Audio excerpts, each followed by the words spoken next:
بسم اللہ الرحمن الرحیم۔ السلام علیکم۔ مختصر ترجمہ قرآن کورس میں آج انشاءاللہ ہم سورہ واقعہ آیت نمبر 57 سے پڑھیں گے، اور یہ سورہ واقعہ کا دوسرا رکوع ہے۔ پچھلے اسباق میں نے بتایا تھا اس صورت میں اللہ تعالیٰ نے 3 قسم کے لوگوں کا تذکرہ کیا ہے۔ پہلے نمبر پر سابقون ہیں، جو کہ مقربون ہوں گے، قیامت کے دن اللہ کے قریب ہوں گے، اللہ کا قرب حاصل ہوگا۔ پہلے رکوع میں ان کی ڈیٹیل بیان ہوئی، اور پھر اس کے بعد جو اصحاب الیمین ہیں، جن کو دائیں ہاتھ میں نامہ اعمال ملے گا، ان کے لیے بھی انعامات ہوں گے، جنت ہوگی، ان کا تذکرہ ہوا۔ اور پچھلے سبق میں ہم نے پڑھا کہ وہ لوگ جن کو بائیں ہاتھ میں نامہ اعمال ملے گا وہ جہنم والے ہوں گے، اور وہ کھولتا ہوا پانی ان کو دیا جائے گا۔ اور اللہ تعالیٰ نے پھر آگے ان لوگوں سے یہ کہا، اصل ان کا گناہ یہ تھا کہ وہ دنیا کی زندگی کو ہی اصل زندگی سمجھتے تھے، اور بڑے بڑے گناہوں پر وہ اصرار کرتے تھے۔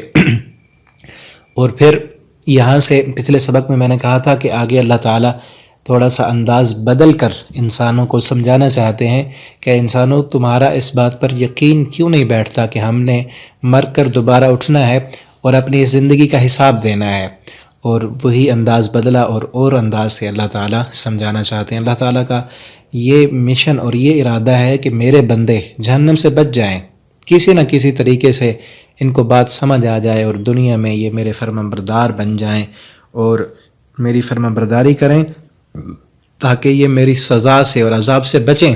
تو اللہ رب العالمین ہمیں قرآن کریم کو سمجھنے اور اس کے مطابق زندگی بسر کرنے کی توفیق دے، اور ہمیں ان لوگوں میں شامل کر دے کہ جن کا یقین ہے ہم نے مر کر دوبارہ اٹھنا ہے اور حساب دینا ہے، اور اللہ تعالیٰ ہمیں اس کی تیاری کرنے والا بنا دیں۔ آج کا سبق شروع کرتے ہیں۔ اعوذ باللہ من الشیطان الرجیم۔ نحن، ہم نے، خلقناکم، پیدا کیا ہے تم کو، فلولا، پس کیوں نہیں، تصدقون، تم تصدیق کرتے۔ اللہ فرماتے ہیں ہم نے ہی تو تمہیں بنایا ہے، تو تمہیں اس بات کی تصدیق کیوں نہیں ہے؟ کس بات کی تصدیق؟ کہ مر کر دوبارہ اٹھنا ہے، کہ ایک دفعہ پہلی مرتبہ کس نے بنایا ہے؟ پہلی مرتبہ بنانا مشکل ہے نا، تو جس نے پہلی مرتبہ بنایا ہے، کیا اس کے لیے دوسری مرتبہ بنانا مشکل بات ہے؟ تم کہتے ہو کہ ہم مر جائیں گے، گل سڑ جائیں گے، ہماری ہڈیاں مٹی میں مل جائیں گی۔ تو جب تمہارا کچھ بھی نہیں تھا، جب تم کچھ بھی نہیں تھے، اب وہ مٹی تو ہے نا، ہڈیاں گل سڑ گئی، مٹی میں چلے گئیں، وہ مٹی تو موجود ہے، کچھ نہ کچھ ذرات اور کوئی نہ کوئی عنصر تو موجود ہے۔ اور آج سائنس تصدیق کرتی ہے اس بات کی کہ انسان کے وجود میں، ریڑھ کی ہڈی میں ایک ایسا پرزہ ہوتا ہے کہ جو جلتا بھی نہیں، جو کہیں ختم بھی نہیں ہوتا، مٹی بھی اسے نہیں کھاتی، وہ باقی رہتا ہے۔ اور اسی سے، اس ایک ہڈی سے جو انسان کے وجود میں باقی رہتی، اسی سے اللہ تعالیٰ دوبارہ پورا انسان تخلیق کریں گے۔ اور آگے مزید اللہ تعالیٰ نے وضاحت کی، افرأیتم، کیا دیکھا تم نے، ما تم نون، جو تم ٹپکاتے ہو، کیا غور کیا تم نے، وہ نطفہ، وہ پانی کا قطرہ، وہ منی کا قطرہ، تم نون، جو تم ٹپکاتے ہو بچہ پیدا کرنے کے لیے، اپنی اولاد پیدا کرنے کے لیے، اانتم، کیا تم، تخلقونہ، تم خالق ہو اس کے، اس پانی سے تم بناتے ہو؟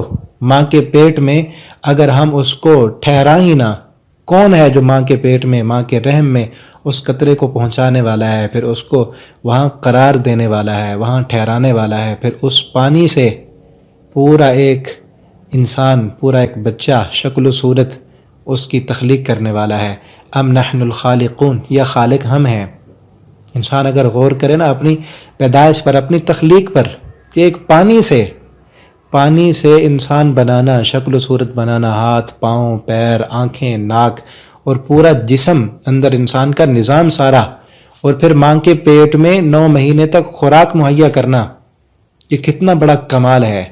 اور اللہ تعالیٰ یہ کہتے ہیں اس کو تو تم دیکھتے ہو نا، کہ اسی طرح ہی ہم نے تمہیں پیدا کیا ہے۔ تو پانی سے بنانا بڑا مشکل ہوتا ہے، مٹی سے بنانا تو آسان ہے، تو مٹی میں گل سڑ جاؤ گے، کہتے ہو مٹی سے مٹی ہو جائیں گے، تو کون اٹھائے گا، کون بنائے گا؟ مٹی سے بنانا آسان ہے یا پانی سے بنانا آسان ہے؟ اللہ فرماتے ہیں ہم نے اس پانی کے قطرے، نطفے سے تمہیں بنا لیا ہے، تو دوبارہ بھی ہم بنا سکتے ہیں۔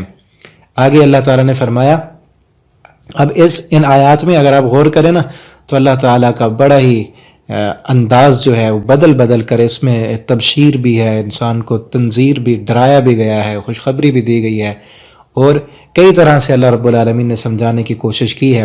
آگے فرمایا اللہ تعالیٰ نے نحن قدرنا، ہم نے مقدر کر دی ہے، ہم نے لکھ دی ہے، بینکم تمہارے درمیان، الموت موت کو، وما نحن اور نہیں ہیں ہم بمسبوقین، ہم مسبوق کہتے ہیں جو پیچھے رہ جائے، مقابلے میں ہار جائے، مسابقہ کہتے ہیں مقابلے کو، اور سابق کہتے ہیں جیت جانے والے کو، اور مسبوق کہتے ہیں جس سے وہ جیت گیا، یعنی جو ہار گیا۔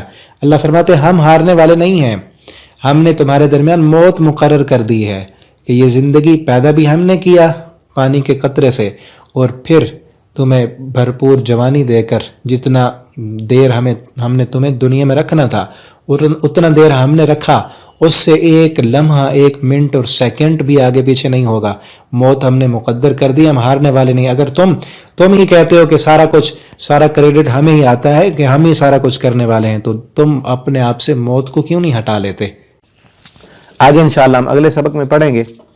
آپ ان اسباق کو آگے دوستوں کے ساتھ شیئر بھی کیا کریں تاکہ آپ کے لیے صدقہ جاریہ بنے۔ انشاءاللہ کل کے سبق میں آگے انشاءاللہ ہم پڑھیں گے۔ والسلام علیکم ورحمۃ اللہ وبرکاتہ۔